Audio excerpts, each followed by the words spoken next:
वंदे मातरम। कक्षा 5 मेरा जिला, सबके आसपास मेरा जिला। आज हम पढ़ेंगे। आप प्रवास जाने जाते होंगे, दर्शनीय स्थल, प्रसिद्ध तीर्थ स्थल एवं ऐतिहासिक स्मारक देखने जाते हैं। आप अपने ज़िले के स्थलों पर जाते होंगे। आपके ज़िले में ऐसे स्थल कहाँ कहाँ हैं, इसको लिखना है। अब जैसे कि हमारा ज़िला नामक पुस्तक खोजिए, उसमें से निम्नलिखित जानकारी प्राप्त कीजिए। बच्चों, आप लोग अपने ज़िले में, जैसे कि हमारा सूरत ज़िला है, हमारे ज़िले में दर्शनीय स्थल भी हैं, प्रसिद्ध तीर्थ स्थल भी हैं, ऐतिहासिक स्मारकें भी हैं। तो ये हम ज़रूर देखे होंगे या आप लोग वहाँ गए होंगे तो देखे होंगे। हमारा जिला नामक एक पुस्तक लेना है, आपको खोजना है। उसमें से जो निम्नलिखित जानकारी प्राप्त कीजिए आपको। जैसे अपने ज़िले में आए हुए ऐतिहासिक और प्रसिद्ध स्थलों के बारे में लिखना है। जैसे आपके ज़िले का नाम क्या है, यानी उसमें आए हुए जो ऐतिहासिक और प्रसिद्ध स्थल हैं। तो हमारे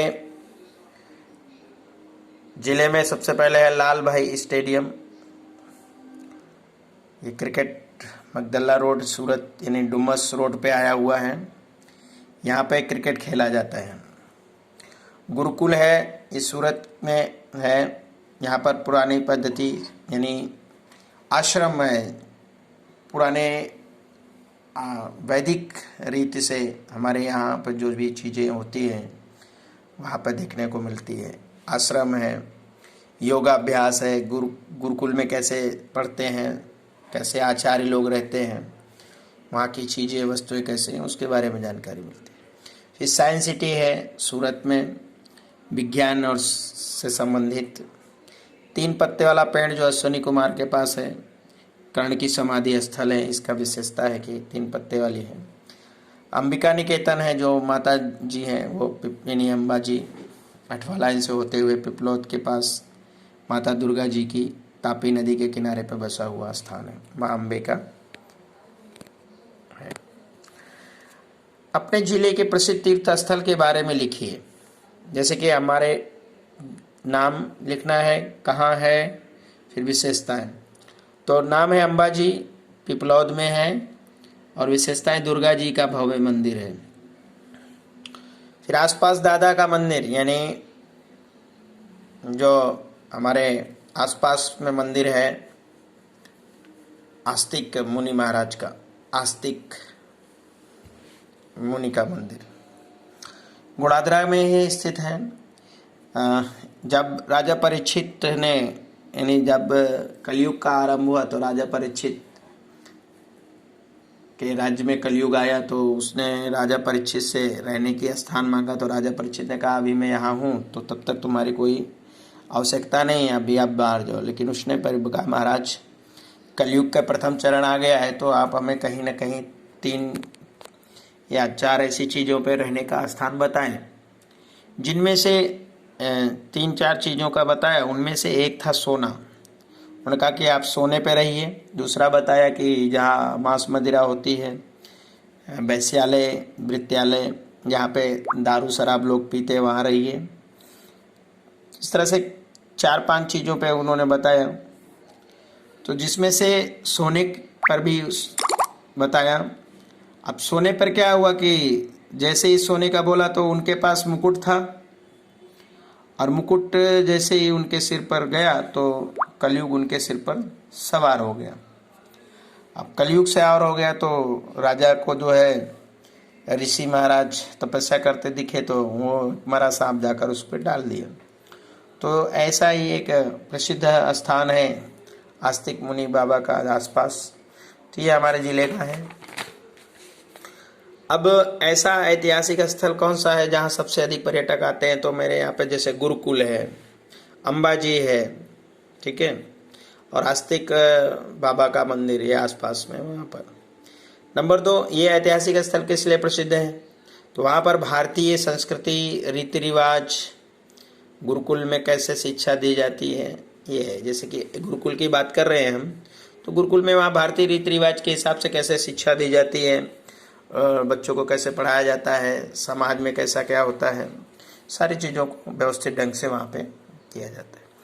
तीसरा है कि जिले के किस तीर्थ स्थल पर आप गए थे, यानी आप कौन से ऐसे तीर्थ स्थल है बच्चों आप गए हों, जैसे कि अम्बा निकेतन यानी अम्बाजी मंदिर के में गए, आसपास दादा का मंदिर जो आस्तिक मुनि का है वहाँ गए, या गुरुकुल गए, या साइंस सिटी के, कौन कौन से ऐसे तीर्थ स्थल हैं जो आप गए हो। जैसे कि तीर्थ स्थल मतलब कि जो भगवान का स्थान, जैसे अंबिका निकेतन है, आसपास दादा का मंदिर है, और भी जिले में कई मंदिर है, स्वामी नारायण मंदिर है, ठीक है, अंबाजी का मंदिर है, इत्यादि।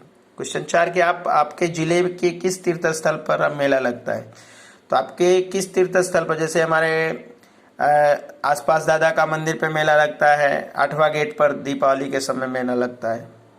किन दर्शनीय स्थलों पर पर्यटकों की भीड़ अधिक होती है, तो जैसे मंदिरों में, गुरुद्वारों में, चर्च में, मस्जिद में, ऐसे दर्शनीय स्थल होते हैं जहाँ पर पर्यटक बहुत आते हैं। आपने किन किन स्थलों की चर्चा की, इनमें से आपने किन स्थलों को देखा, आपको क्या देखने की इच्छा है, एक कैलेंडर, डायरी या पंचांग प्राप्त कीजिए। कह रहे कि आपने क्या उनको सब चीज़ें देखी और आपको क्या जानने की इच्छा है, आपने किन किन स्थलों की चर्चा की। तो हमने यहाँ पर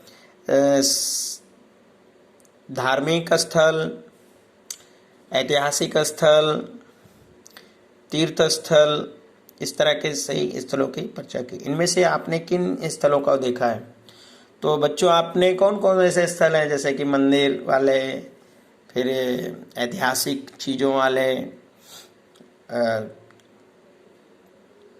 या आप सामाजिक स्थान वाले कोई चीज़ों को देखे हैं, तो उनके बारे में लिखिए। आपको क्या देखने की इच्छा है बच्चों, आपको आपकी इच्छा क्या है कि आप क्या देखें। तो एक कैलेंडर लेना है आपको, डायरी या पंचांग लेना है, उसके हिसाब से यहाँ पे नीचे दी गई जगह में वर्ष के दौरान आने वाले त्यौहार और उत्सवों की सूची आपको लिखनी है। देखिए ये ईद का त्यौहार है, ये रक्षाबंधन है, और ये पतंग यानी उत्तरायण का त्यौहार है। तो यहाँ पर आपको कैलेंडर के द्वारा बहुत सारे त्यौहार के नाम लिखने हैं, जैसे नूतन वर्ष, भैया दूज, रक्षाबंधन, गणेश चतुर्थी, हरितालिका, कृष्ण जन्माष्टमी, दशमी, दशामा, नवरात्रि, दीपावली, मकर संक्रांति, होली, दशहरा, स्वतंत्रता दिवस, गणतंत्र दिवस, छठ पूजा, दुर्गा पूजा, गरबा, ईद, बकरीद, क्रिसमस, नाताल, ये सारे त्यौहार और उत्सव हैं। अब इनकी एक दिनांक, त्योहारों की सूची का वर्गीकरण कीजिए कि दिनांक, जैसे कि 15/8/2020 को कौन सी तिथि, क्या तिथि अनुसार ये दिन, तो सोमवार था और इस दिन क्या रक्षाबंधन था, ये, और 15 अगस्त भी था। इस तरह से आज जैसे कि है 31/8/2020 तिथि सब अष्टमी, और दिन है सोमवार, और आज के दिन जो है वो गणपति का चतुर्थी है, गणेश यानी अनंत चतुर्दशी। तो तिथि में चतुर्दशी लिखेंगे, और दिन है मंगलवार। इस तरह से आप ये जितने भी त्यौहार लिखे हैं कैलेंडर के हिसाब से आप देख लीजिए कि कौन सा त्यौहार किस दिन आता है, और आप उस दिनांक और तिथि और दिन जैसे लिख सकते हैं। किन त्योहारों को राष्ट्रीय त्यौहार के रूप में मनाया जाता है, तो राष्ट्रीय त्यौहार कौन कौन से हैं बच्चों, जैसे कि 15 अगस्त स्वतंत्रता दिवस है कि नहीं, आपने इसमें कौन सा देखा, हमारा जैसे है स्वतंत्रता दिवस, गणतंत्र दिवस, ठीक है, और 15 अगस्त जो है, और 2 अक्टूबर, ये हमारे राष्ट्रीय त्यौहार हैं।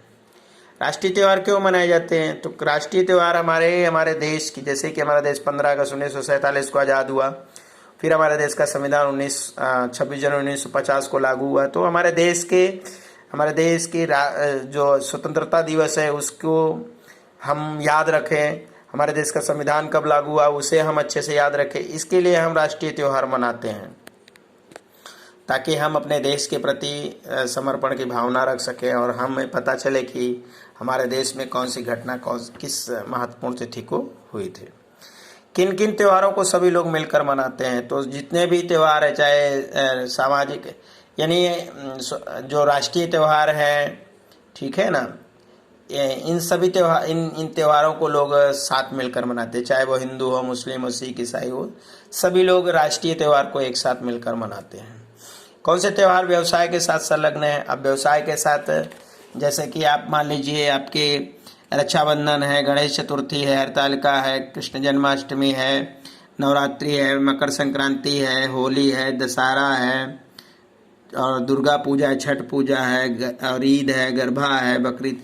तो इन सब व्यवसाय के साथ इसलिए मैं बोल रहा हूँ क्योंकि इनमें कोई ना कोई चीज़ वस्तुएं लोगों को खरीदनी होती हैं और इससे व्यापार भी होता है लोगों का।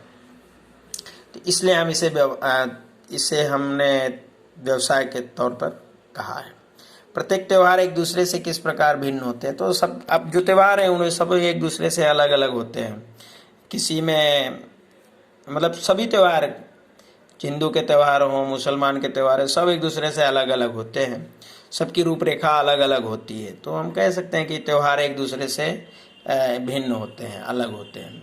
सबके अपने अपने तौर तरीके होते हैं, सबने अपने अपने रीति रिवाज होते हैं, सबको अलग अलग प्रकार से मनाने का तरीका होता है।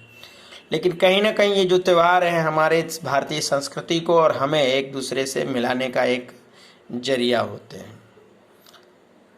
बच्चों, आप मेले में गए होंगे, पिछली कक्षा में आपने मेले के बारे में जाना, परंतु वह स्थानीय मेले की बात की गई थी। उसमें आपके जिले में भी मेले लगते होंगे। अधिकांशतः हमारे तीर्थ स्थलों में हमारे त्योहारों पर भी मेले लगते हैं।